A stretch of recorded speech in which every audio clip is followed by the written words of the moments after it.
उत्तर प्रदेश में 2027 के विधानसभा चुनाव की बिसात अभी से बिछने लगी है।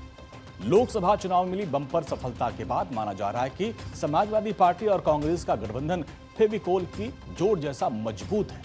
लेकिन कांग्रेस के नए यूपी प्रभारी राजेंद्र पाल गौतम ने एक बयान दिया और यूपी की सियासत में हाई वोल्टेज ड्रामा शुरू हो गया है। बराबरी की हिस्सेदारी की मांग और मायावती को लेकर दिए गए बयान से लखनऊ से लेकर दिल्ली तक सियासी तापमान को बढ़ा दिया है। एक रिपोर्ट आपको दिखाते हैं।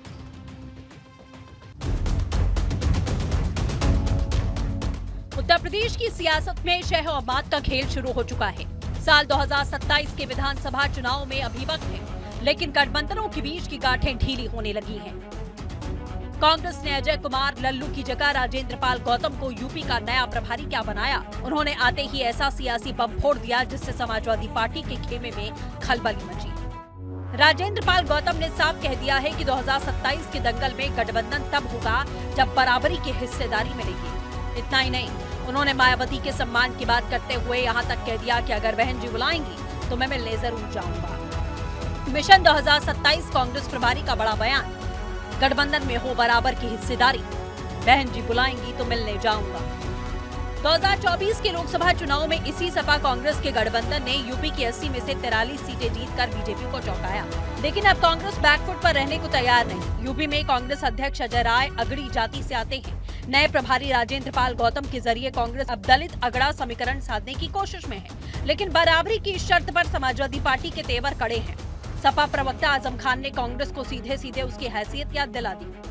ये लोग ऐसा लगता है कि जो 6 सांसद जीत गए समाजवादी पार्टी के दम पर, उससे इन्हें लगता है कि कुछ इनकी ताकत हो गई है। अगर समाजवादी पार्टी से अलग हो जाएं तो फिर आगे जीरो पे खड़े हो जाएंगे। सपा के इस तीखे पलटवार के बीच में कांग्रेस बैकफुट पर जाने की बजाय फ्रंट फुट पर खेल रही है। कांग्रेस का मानना है कि राहुल गांधी की भारत जोड़ो यात्रा और संविधान बचाओ आंदोलन के दम पर ही यूपी में इंडिया गठबंधन को 43 सीटें मिली।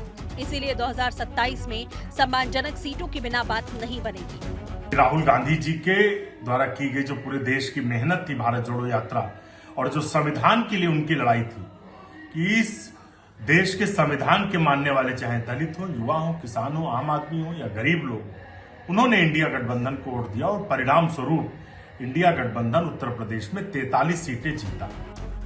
एक तरफ जहां सपा और कांग्रेस के बीच बराबरी की इस जंग ने दरारें दिखने लगी हैं, तो वहीं कांग्रेस प्रभारी के मायावती प्रेम पर बहुजन समाज पार्टी ने भी तंज कसने में देर नहीं की।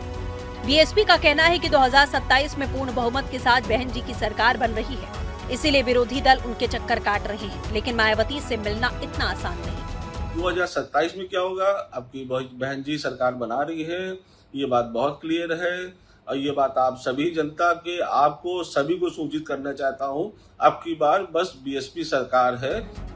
2022 के विधानसभा चुनाव में महज 2 सीटें पर सिमटने वाली कांग्रेस अब नए प्रभारी के दम पर बड़ा गेम प्लान तैयार कर रही है। सपा जानती है कि लोकसभा की सफलता को दोहराने के लिए गठबंधन जरूरी है, लेकिन क्या वो आधी सीटें कांग्रेस को देने पर राजी होगी? और क्या राजेंद्र पाल गौतम का ये दाव मायावती को साथ लाने के लिए है या सपा पर दबाव बनाने की रणनीति?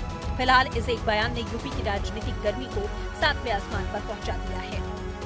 कांग्रेस के यूपी प्रभारी राजेंद्र पाल गौतम ने एक बयान दिया है। उसमें साफ तौर पे उन्होंने कहा है कि बहुजन समाज पार्टी की मुखिया मायावती जी का वो सम्मान करते हैं, और ऐसे में मायावती जी अगर उनको मिलने बुलाती हैं तो मायावती से वो मिलने के लिए उनके कार्यालय पहुंचेंगे। प्रभारी के इस बयान के बाद उत्तर प्रदेश में राजनीतिक गलियारों में सरगर्मी बढ़ गई है कि क्या कांग्रेस समाजवादी पार्टी को छोड़कर बहुजन समाज पार्टी को अपने खेमे में शामिल करना चाहती है। वीडियो जर्नलिस्ट रोशन यादव के साथ नीलेश चौहान, भारत 24, लखनऊ। और इसी के साथ यहाँ पर वक्त हो गया एक छोटे से ब्रेक का।